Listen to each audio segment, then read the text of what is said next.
What's going on, FA Nation? Jon Impemba here with James Grande, bringing you the Fantasy Alarm NBA DFS live stream here for Thursday's 9-game slate. And James, it's the day before the All-Star break, so players left and right are sitting out due to various illnesses or hamstrings or rest.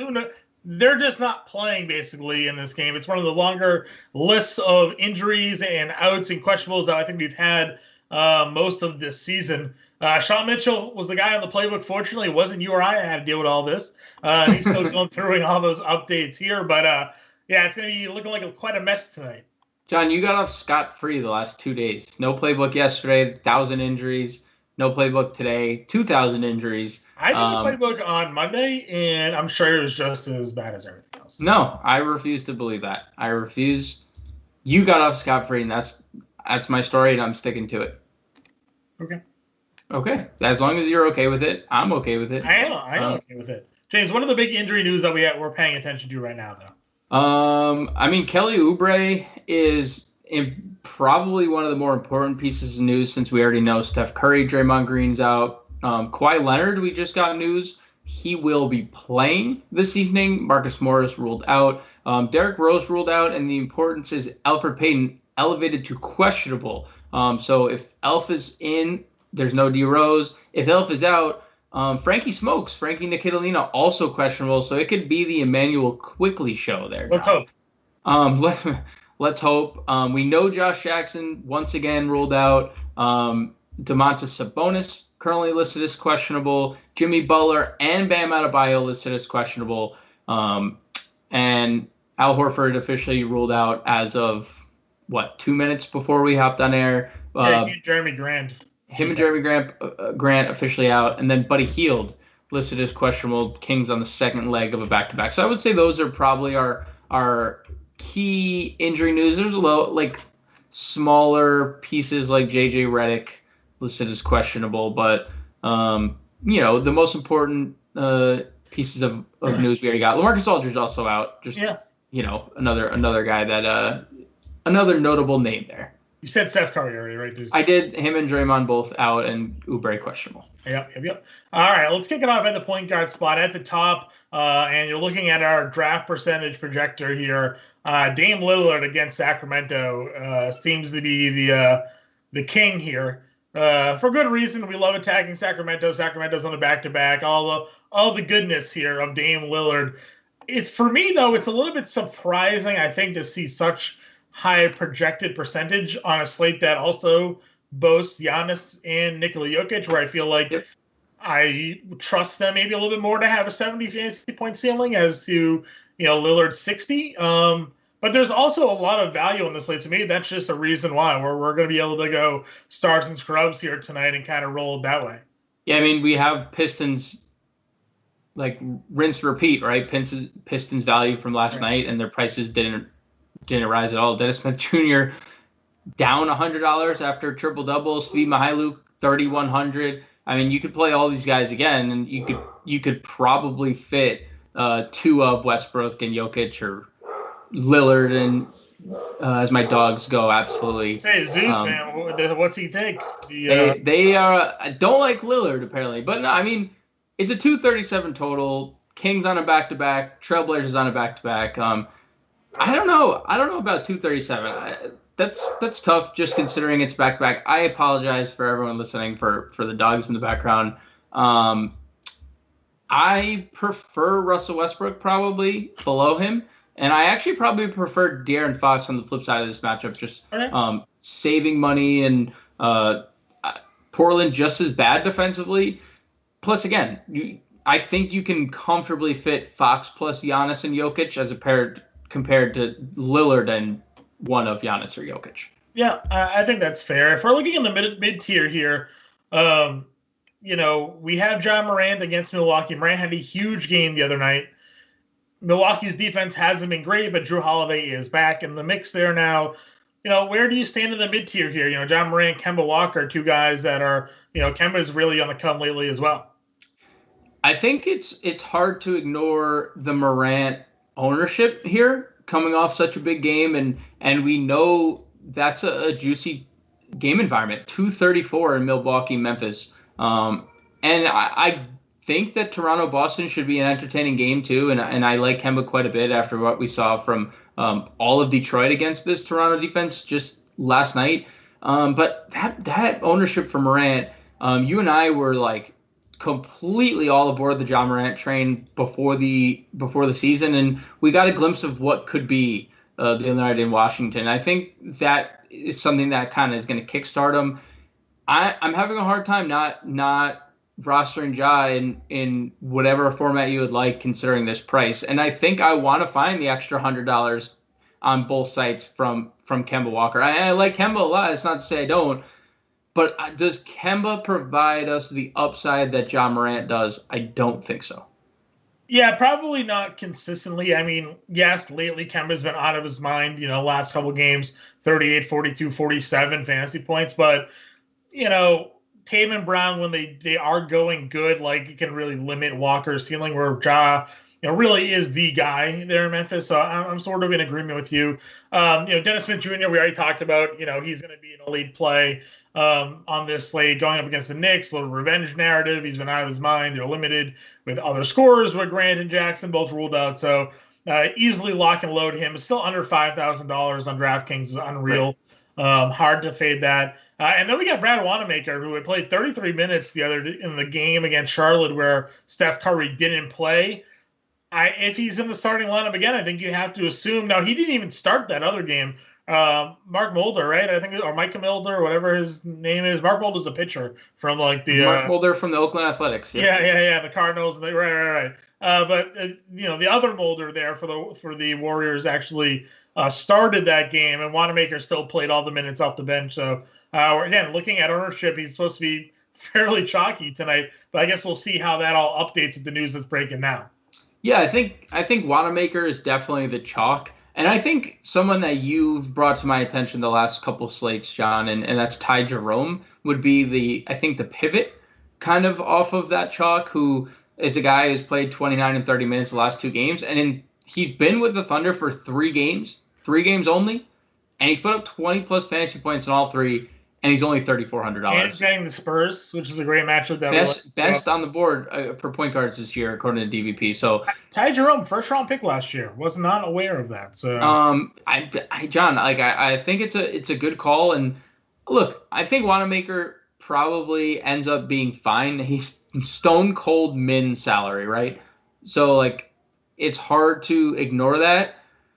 But Jerome already has clearly is in the rotation. Golden State has a lot of options. Golden State has a lot of these weird Jordan Poole, right, who we saw start a whole bunch of games.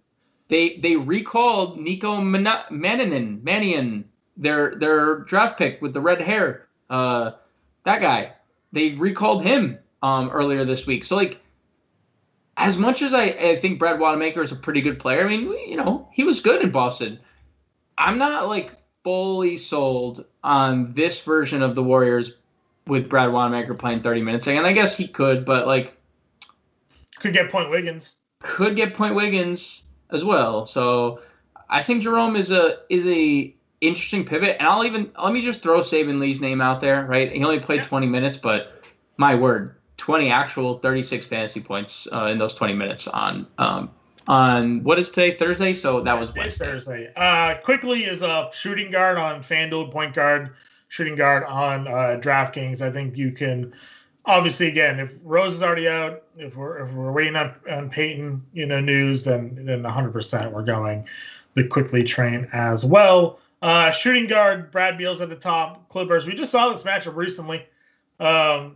What do you think? What are your take on it now with Kawhi ruled in?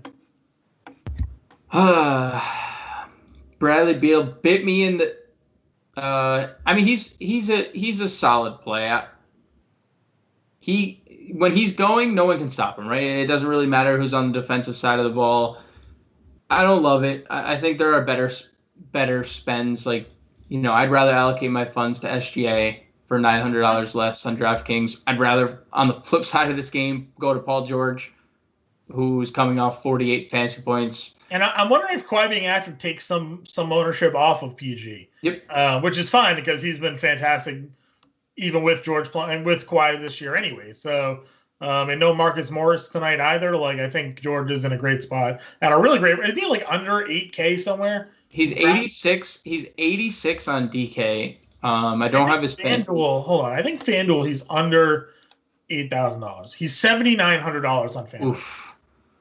Like, that's hard. That's hard not to against the Wizards take advantage of. Yeah, right? Like, yeah. I don't. He put up 42 fantasy points against them, 30 actual in 28 minutes the other day. So, I remember seeing that last night doing the pod with Sean, being like, PG under 8K. What are we doing?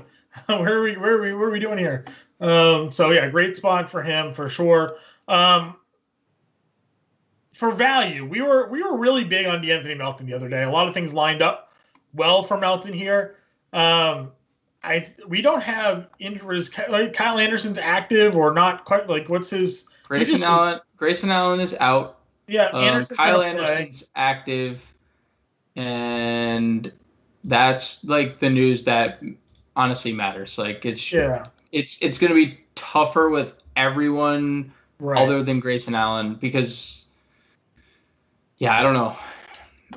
We nailed it. We were 100% right on the Melton play then. Now, it is a tougher matchup coming off the bench, though. But, like, if they were out, if they were still missing Kyle Anderson and those guys, I would have felt maybe a little bit better about Melton. So he's still probably going to play 20 to 25 minutes, though, right? Like, so, how do you feel about him in this spot against Milwaukee's backups, essentially? Is he a guy that you would consider, or is there just other value that you prefer?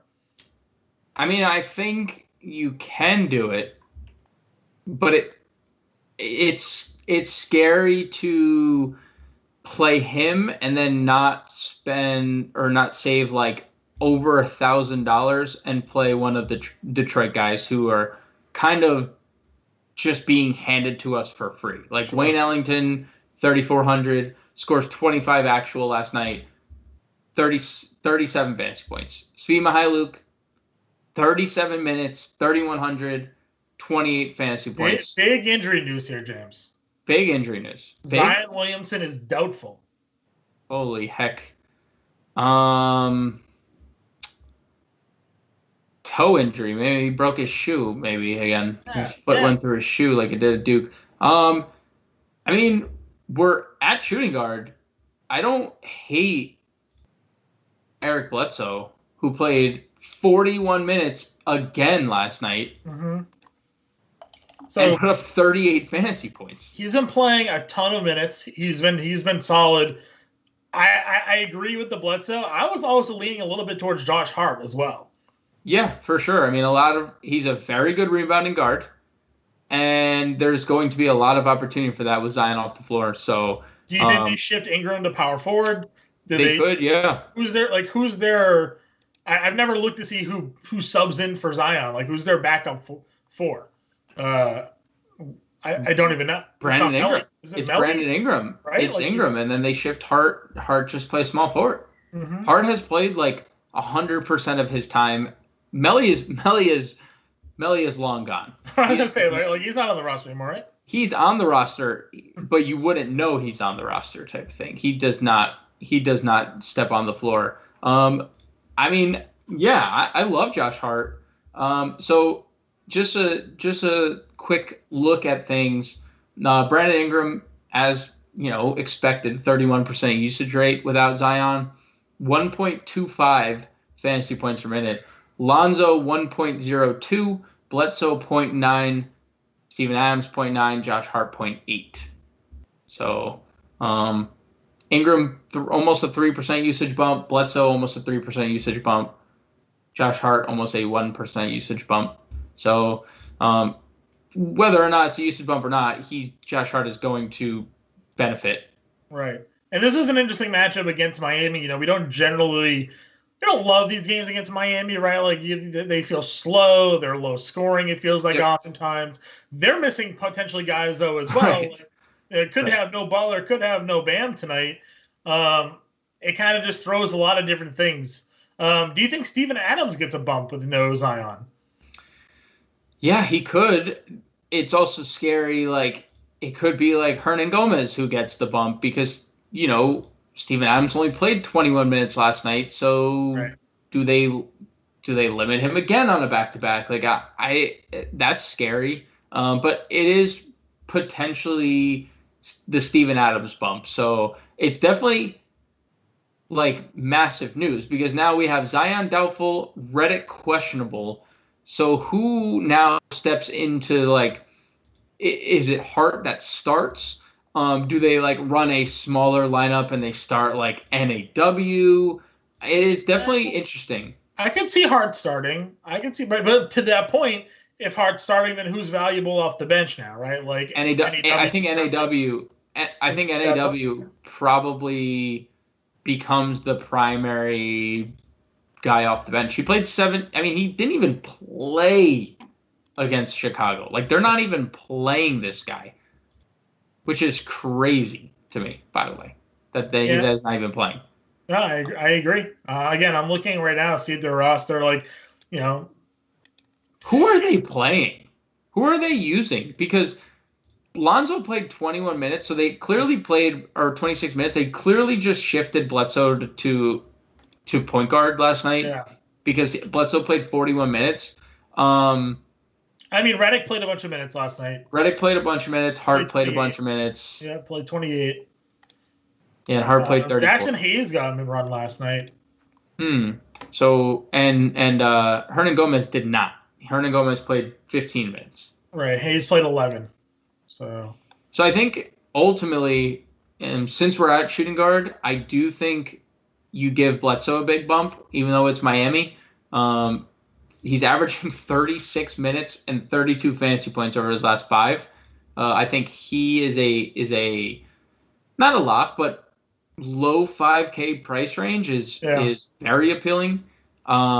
He's 54 on DraftKings, right? You said. Yep, 54. Yeah, 5,400 on DraftKings. I don't have his FanDuel price pulled up, but I think Bledsoe, Lonzo, obviously Ingram, and Josh Hart are the 4 primary. Bledsoe's 5,400 across the board. Hart is 5K on FanDuel and on DraftKings. Hart is priced out at. Do you have his price? Yep, 49. 49. Okay. So, yeah, I think both of those guys are going to be in play here, especially now with that news when he gets ruled out. And it could be even better if, Butler and Bam get ruled out, right? It just makes that game a little bit more interesting. I would probably go a lot on Ingram as well. I think there's just a ton of upside. And more Heat. And, like, we're at shooting guard. We didn't mention any of the Heat guards. So, like, if Butler is ruled out, Dragic, Nunn, and Hero are all completely viable. And I know they've, underwhelmed a little bit. But, I mean, Tyler Hero does a lot when he's on the floor. He's just been shooting poorly. Dragic, 27 fantasy points. Not crazy, but fine for cash. And Kendrick Nunn, we've just saw 44 fantasy point upside. So I think all of them are in play if Butler's ultimately ruled out. 8:30 though, John, that game starts. So will we get that news in time? I don't know. Elf Payton, Frank Nicolina, both game time decisions tonight. Thank you so much. I'm so happy that's the news that we got. Yeah. No information, just pretty much what we knew already. All right, small forward, as we talked about, we like Josh Hart and Brandon Ingram. They're there. Jimmy Butler's questionable. What do you think about Jaylen Brown here against Toronto? Hey, man, there's clearly something wrong. Toronto gave up 130 points, Sean, to a starting lineup of Sadiq Bey, Mason Plumlee, Dennis Smith Jr., Wayne Ellington, and Svi Mykhailiuk. 130 was dropped in their head. And if you don't want to say, oh, well, that wasn't just them. Well, that unit dropped 43 in the first freaking quarter. So, yeah, I like the slightly better Jaylen Brown to Svi Mykhailiuk or to Dennis Smith. Yes. Give me some Jaylen Brown at sub 10% ownership, please and thank you. Yep. I think that's great there as well. Are we going to get Chris Middleton right tonight or what? You're back to paying like a premium for him on DraftKings at 84. I don't know. 7,500 on FanDuel. Like we don't. He used to be one of my like core locks. I'm like, I'll lock him in. So consistent. And now he's so inconsistent. I think it's a lot to do with the fact that Giannis is playing out of his mind. Yep. That they're not really relying on secondary scoring at all. It's just Giannis or bust at this point. it could have to do with the fact that Drew Holiday has been limited, so like Milton's maybe handling the ball a little bit more and not being the scorer. Like I don't know, but I can't get a good read on him at all. Beats me. Like you can. I think Sean put it in the playbook perfectly. He's a tournament play just due to the inconsistencies. Yep. Norm Powell, you mentioned that they're great. Put them in your lineup. The next group here is quite interesting, I guess. Like we don't know really the status of Ken Bazemore, but he played a bunch of minutes last night.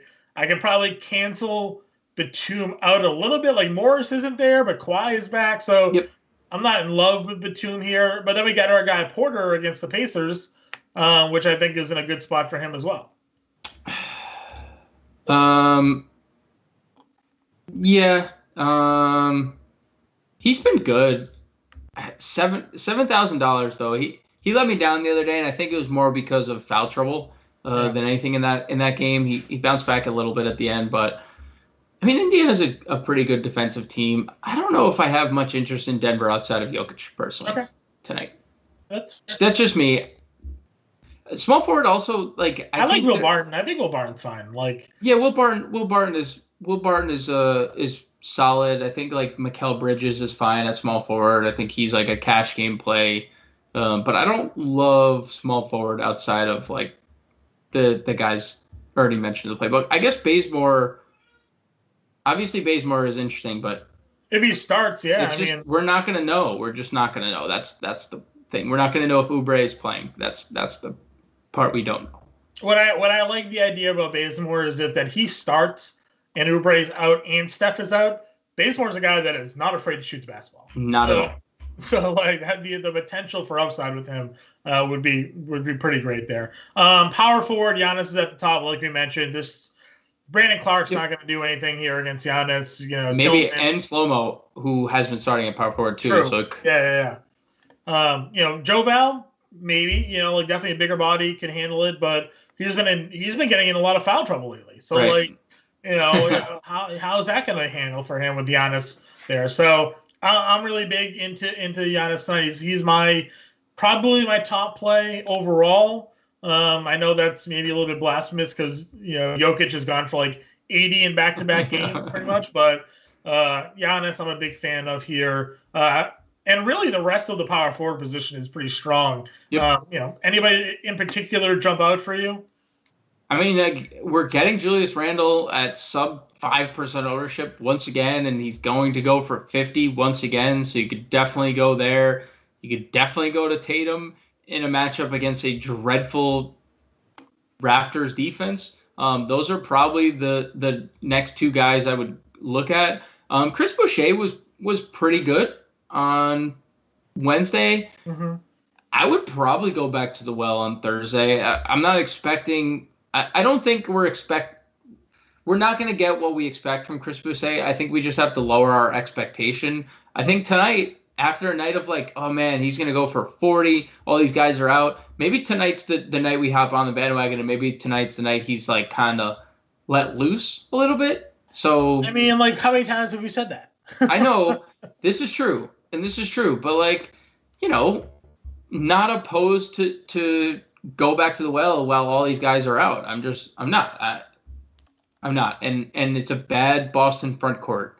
I guess slightly improved with Landlord playing more. Tyler's a shot blocker, and he actually gets a lot of steals as well. So like, he sells out for it. So like, there are definitely times where he's just wildly out of position, and you can take advantage of that. But yeah, I mean, he's there to protect the rim, and he's pretty good at it.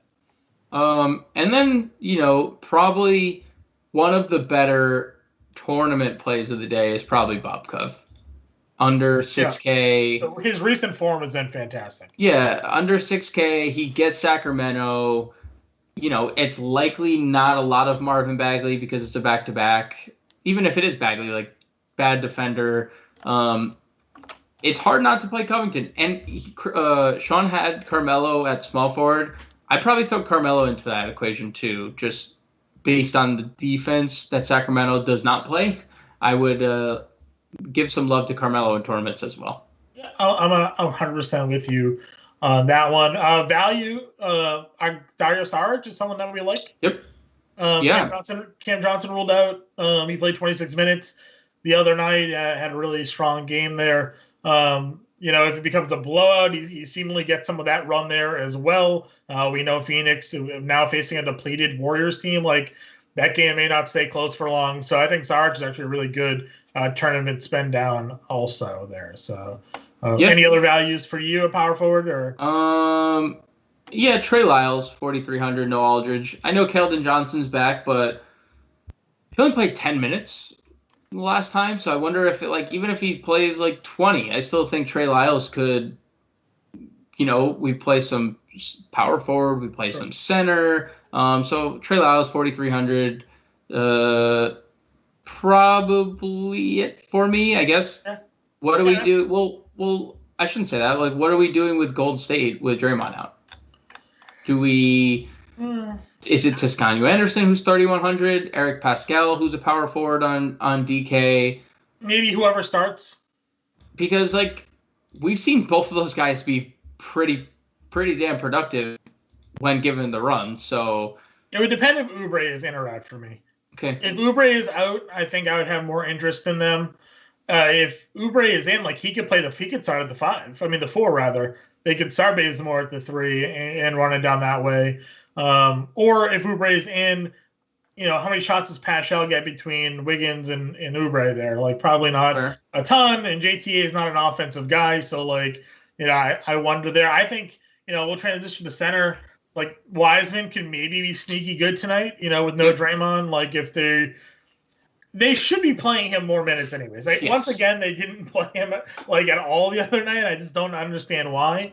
But I mean, he's better than Kevin Looney. I don't really know what's going on there. So maybe Wiseman at center for value play. But up top, of course, you have Jokic against the Pacers. That shouldn't be threatening to anybody.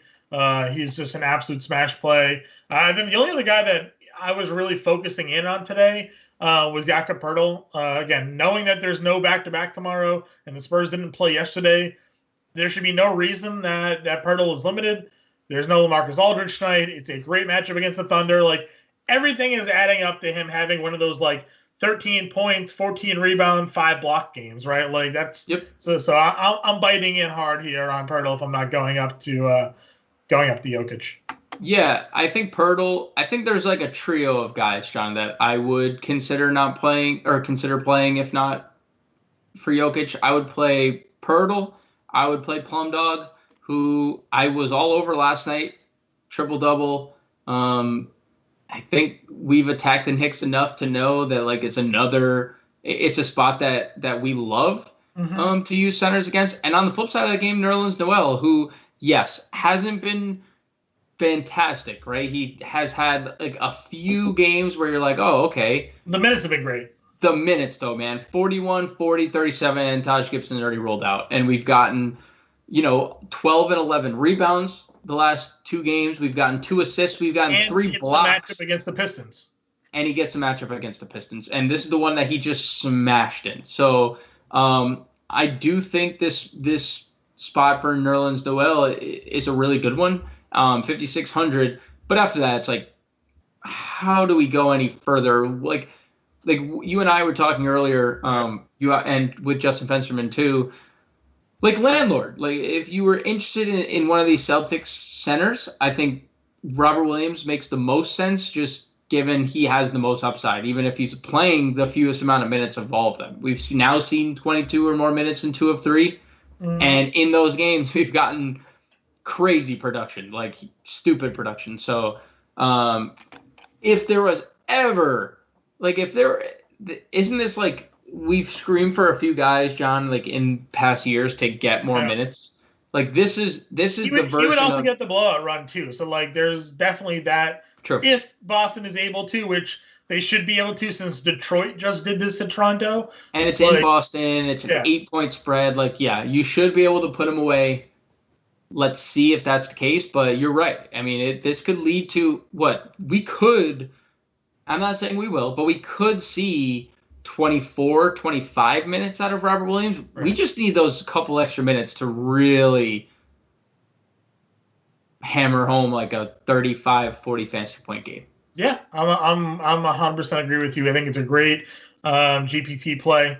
for those that are looking to be contrarian, because I don't think many people will be looking at him. He's not like mid-price anymore. Yep. Also, so like that plays a little bit into a factor of it also. But James, 6 o'clock here. We have an hour till roster lock. We'll keep everybody updated in chat as we hit closer to then with any breaking injury news, of course. So if you have any questions, get us there. Get us on Twitter. All the content is already out. We're making updates to it. Just updated the playbook right now with some of those Pelicans players with the Zion news now there. So again, we'll be here for you. But for now, good luck, and we will catch you after the All-Star break, because there is nothing here until next Thursday, because they come back Wednesday. It's a 2-game slate. So the next time you'll see our pretty faces and all of the beautiful content that we put out will be Thursday for you guys. So enjoy the break. Go play some hockey. Go play some esports. I mean, League of Legends and Counter-Strike are absolutely killing it in NASCAR this weekend as well. Shout out Matt Sells producing today's live stream and all his awesome NASCAR content. But for now, we will catch you guys later.